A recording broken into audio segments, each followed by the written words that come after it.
Última sessão agora. Era só pra vocês acordar. Já acordou? Então tá bom. Vamos lá. Crianças, último bloco de correções, tá? Então agora ficamos com Geografia, História e Ciência. Continuamos na sequência 020, tá? Essa sequência ela vai falar um pouco sobre o planeta Terra, vai falar um pouco sobre as tradições das festas juninas. Vamos lá.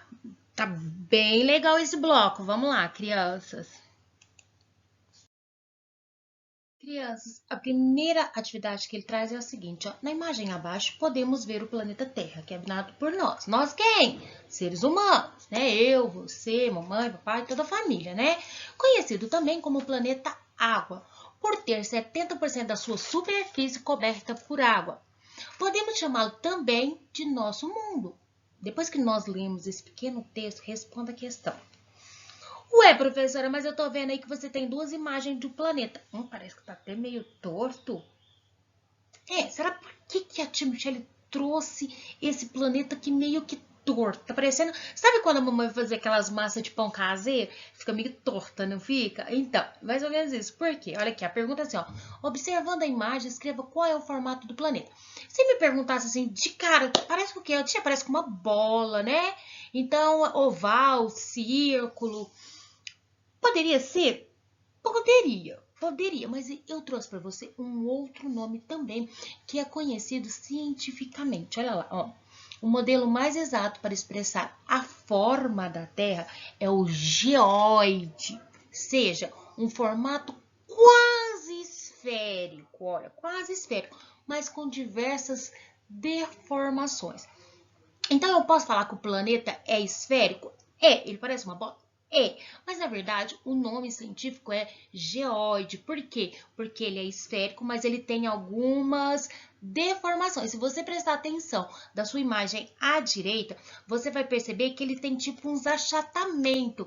Então esta é uma foto de satélite do planeta Terra, né, que foi publicada pela NASA. Então, se você procurar cientificamente, o formato correto da Terra é geóide. Tia, mas se eu falar que é esférico, eu tô errada? Não. Mas eu gostaria que você falasse assim, que o planeta Terra é uma forma quase esférica, porque ele tem umas deformações. Ele não é redondinho, certinho, igual uma bola de futebol, não. Ele tem algumas deformações. Então, qual que é a forma da Terra? É geóide, que é uma esfera, é um formato esférico com deformações, com achatamentos, tá bom? Ó, bonito, né? Nossa, lindo.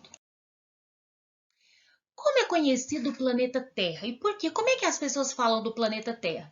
Eu trouxe assim, ó, que a Terra é o terceiro planeta do Sistema Solar. O planeta Terra é conhecido como planeta azul, por ter 70% da sua superfície coberta de água. Essa última informação, ela já te trouxe lá no texto, que ela é conhecida como um planeta azul e que ela é coberta com 70% de água, tá? E eu coloquei só mais um título de informação que eu achei bem importante, que a Terra é o terceiro planeta do Sistema Solar. Olha lá. Tem a imagem do nosso aqui, ó, do sistema solar, e tá lá, nosso planetinha, todo azulzinho, tá, meninos? Então, vamos lá.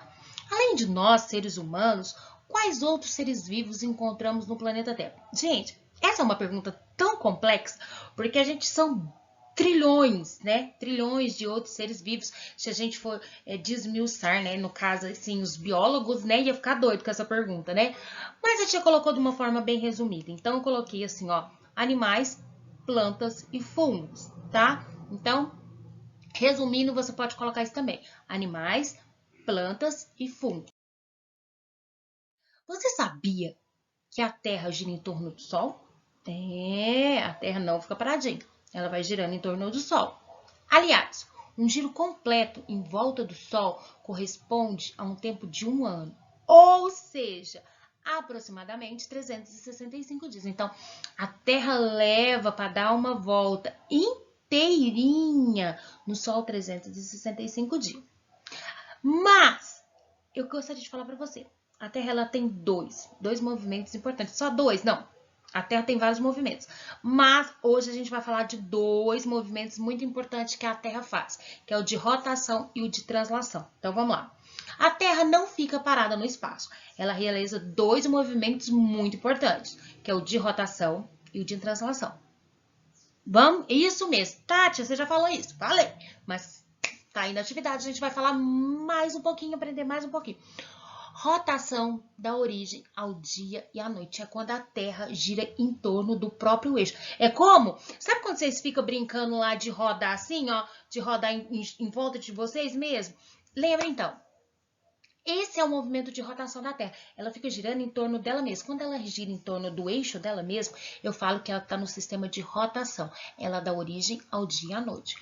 Mas, quando ela vai dar a volta inteirinha do Sol, aí é o movimento de translação. Esse movimento demora muito, que é o movimento de translação. Ele demora 1 ano, ou seja, 365 dias. Então, lá, a rotação é responsável pela alternância de dias e de noite, pois durante esse movimento, uma parte do planeta está voltado para o Sol, recebendo os raios solares, que é de dia, enquanto a outra parte fica exposta ao Sol, não recebendo os raios solares. Noite, ela dura 24 horas. Tem um desenho aí para você poder observar melhor essa explicação que está escrita no seu texto. Então, tá lá, amanhecer, sol do meio-dia, anoitecer. E aí tá o planeta Terra, e quando esse movimento tem aí, que é um movimento de rotação. Tá, vamos ver. No movimento de translação, a Terra dá uma volta completa ao redor do Sol. É uma volta muito grande, que demora 365 dias e 6 horas, ou seja, 1 ano. Esse movimento também dá origem às estações do ano: primavera, verão, outono e inverno. Então, ó, 4 estações. O movimento de translação ele é responsável pela alternância dos anos. Então, toda vez que a Terra consegue dar uma volta completa em torno do Sol, a gente muda de ano. Por exemplo, o ano passado a gente estava no segundo ano, 2019. A Terra deu um giro, fomos para 2020, terceiro ano. Agora a Terra vai dar outra volta, vamos para 2021, quarto ano. E assim, a cada volta que ela dá, eu conto um ano. As estações do ano são definidas através do movimento de translação. Esse movimento provoca uma variação de raios solares que chega à Terra. Temos 4 estações com características distintas. Então, o outono, tem o inverno, tem a primavera e o verão. Cada estação dessa muda o clima. Por exemplo, verão, muito quente. Inverno, muito frio. Outono, venta muito. E a primavera, eles falam que é a estação das flores, né? É quando assim a gente começa, as plantinhas começam a reviver, né? Fica tudo bonita. E agora vem as perguntas. Todas as nossas perguntas, todas as nossas respostas estará ligado ao que o texto falou, tá? Então vamos lá. Qual movimento dura aproximadamente 24 horas? Aquele movimento menor que a Terra gira em torno do próprio eixo. Como é que chama? Rotação? Rotação, certo? Qual movimento dura aproximadamente 365 dias, ou seja, 1 ano? É que o planeta Terra gira em torno de si e do Sol. Olha o que você lembra que a tia Mofia falou? Que quando ele dá uma volta completa, a gente muda de ano. É um movimento de translação. Coloque nos parênteses das questões abaixo, V quando for verdadeiro. Se a frase estiver falando algo que é verdadeiro, você coloca o V. Mas se ela estiver falando uma coisa que não tem nada a ver, que é mentira, que é falso, eu coloco F. Primeira questão. No movimento de translação, a Terra gira em torno do seu próprio eixo? De jeito nenhum. Quando ela gira em torno do seu próprio eixo, ela dá origem ao dia e à noite. Então, é um movimento de rotação. Então, essa questão aí é falsa. Os dois principais movimentos da Terra são rotação e translação? Sim, é isso mesmo. Você lembra que eu falei no começo? A Terra tem outros movimentos, mas muito importante que a gente sempre vê são os movimentos de rotação e translação. Então, esta questão está correta. O movimento de rotação da Terra dá origem aos dias e à noite? Sim. Dá? Não dá, meninos? Ou é translação? Não, tia. Rotação. Verdadeira. As estações do ano são definidas pelo movimento de rotação da Terra? De jeito nenhum. Rotação dá origem ao dia e à noite. Quem dá origem às estações do ano é o de translação. Você sabia disso? Não, eu sei que você sabia. Então, a gente coloca falso para essa questão.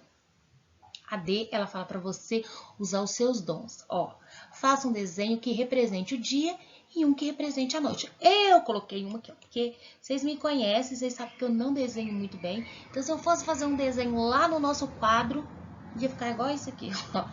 Não desenho bem. Então, vamos lá. O sol, porque representa o dia. E eu coloquei a lua, lua e as estrelas para representar a noite.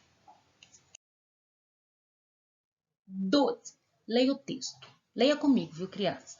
Como surgiram as festas juninas? Entenda um pouco de como foi formado nossos costumes e tradições. A origem dos festejos juninos no Brasil une jesuítas portugueses, costumes indígenas e caipiras, celebrando os santos católicos, danças e pratos com alimentos nativos. Vários povos da antiguidade aproveitavam a ocasião para organizar rituais em que pedia fartura nas colheitas. O curioso é que os índios que habitavam no Brasil, antes da chegada dos portugueses, também faziam esses rituais importantes em junho. Eles tinham várias celebrações ligadas à agricultura, como cantas, danças e muita comida. Com a chegada dos jesuítas portugueses, os costumes indígenas e o caráter religioso dos festejos juninos se fundiram. Já a valorização da vida caipira nessas comemorações reflete a organização da sociedade brasileira até meados do século XX. Quase 70% da população vivia no campo.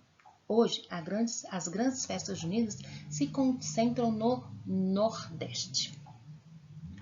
Tá. Letra A. No texto, podemos observar que a origem das festas juninas está ligada à formação do povo brasileiro. Antes dos portugueses chegarem ao Brasil, quais povos já habitavam nesse território? Para descobrir, organizem as letras. Mas a gente sabe que vivia aqui antes dos portugueses? Os índios, os indígenas. Indígenas. Muito bem.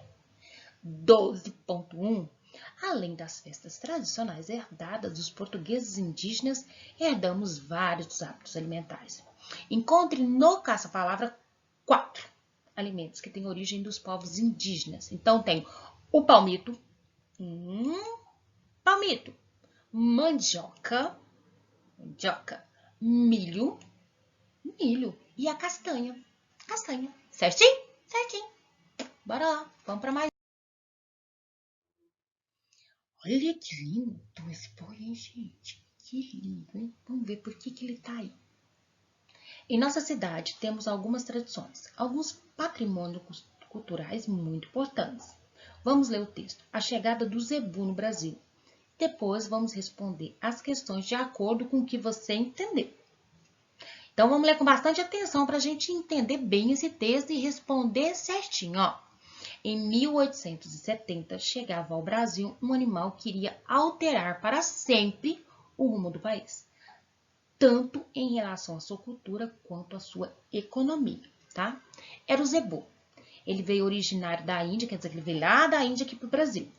De lá para cá, milhares de animais cruzaram os mares e ajudaram, ao lado dos criadores, a transformar o Brasil no maior exportador de carne do mundo. Você tem noção disso? O Brasil fornece carne para o mundo inteiro. Uberaba, nossa cidade, que fica aqui no Triângulo Mineiro, é conhecido como a capital mundial do gado zebu. A raça foi introduzida no município através de importação da Índia no ano de 1889. E desde então, tem sido um exemplo de criação, comercialização e desenvolvimento genético da raça. A Expo Zebu de Uberaba é a maior feira de pecuária zebuína do planeta. Oh, que prestígio a nossa cidade tem. Então, olha, a gente é um dos locais mais conhecidos. Aliás, somos conhecidos como a capital mundial do gado zebu. Olha que muito importante isso, a gente saber isso para a nossa cultura, né? A gente vive aqui, a gente tem que aprender a cultura da nossa cidade, né? Mas ele fala para você que tem algumas atividades que você precisa responder baseado nesse texto. Vamos ver o que é. Vamos ver. Ah, olha, a tia Michelle respondeu tudo. Mas isso aqui é só uma correção, tá? Se o seu tiver parecido, for a mesma ideia, tá valendo. Se você falar assim, olha, tia, não tem nada a ver, mas eu acho que o meu tá certo. Coloca aí que a tia Michelle já está corrigindo as atividades. Aí eu depois, quando a gente voltar, eu te falo se tá certo ou não tá. Mas eu tenho certeza que tá, porque esse texto, ele foi muito bem explicado, né? Não tem muita dificuldade, não. Então, vamos lá. O que aconteceu após, o que é após, gente? Depois de 1870, com a chegada do gado zebu no Brasil. O que aconteceu? O texto fala. Ele fala que tudo iria alterar para sempre os rumos do país, tanto em relação à sua cultura quanto à economia. Era o zebu, originário da Índia. De lá para cá, milhares de animais cruzaram os mares e ajudaram, ao lado dos criadores, a transformar o Brasil no maior exportador de carne do mundo. Então, se você colocou alguma dessas partes, tá perfeito, tá bom? Letra B. Como a cidade de Uberaba é conhecida no Brasil, no que diz respeito ao gado zebu? Isso a gente sabe, ó. Uberaba, que fica no Triângulo Mineiro, é conhecida como a capital mundial do gado zebu. C. A raça do zebu é originária de onde? E em que ano ela chegou no Brasil? Eu lembro isso aqui, ó. Na hora que eu falei, já tá bem na minha mente, ó. A raça foi introduzida no município através da importação da Índia no ano de 1889. E desde então tem sido um exemplo de criação e comercialização e desenvolvimento genético da raça aqui em nossa cidade de Uberaba, que é conhecida também como capital mundial do gado zebu. Bravo! Muito bom! Crianças, essa resposta está bem comprida, então você pode dar uma pausa aí, fazer a sua correção e depois você continua e vê as próximas. Em Uberaba, olha aqui, ó, lá onde que eles vivem, onde que é a exposição, olha a foto aí, ó. É aqui que o gado zebu fica, né? Inclusive, a gente até foi conhecer esse memorial, né? Esse museu aí do zebu, hein? Quem foi meu aluno foi aí a conhecer o ano passado, né? Em Uberaba temos patrimônios históricos, culturais e sociais que temos que conhecer, pois eles fazem parte da nossa história. Nesta atividade, vamos conhecer alguns dos patrimônios de Uberaba.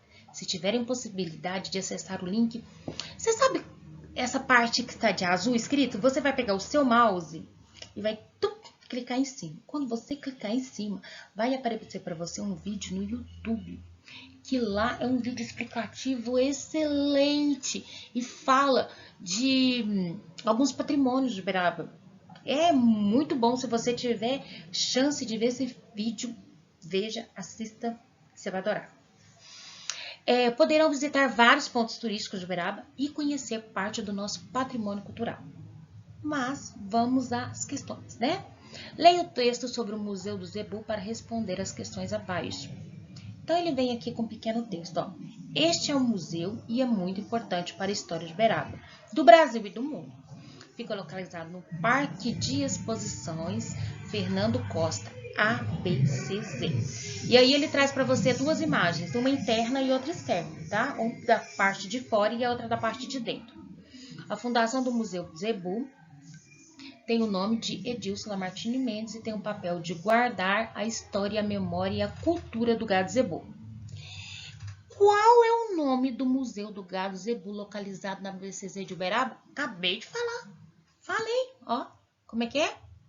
Fundação Museu do Zebu tem o nome de Edilson Lamartine Mendes. De novo?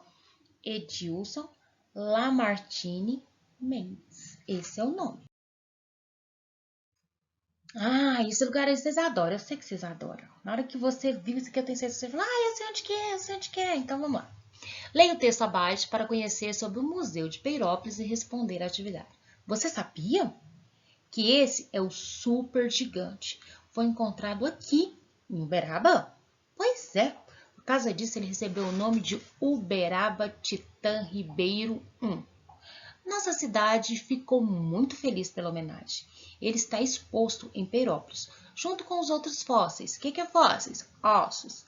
Também muito interessantes. Se você não conhece, não pode perder a oportunidade de conhecer o nosso museu.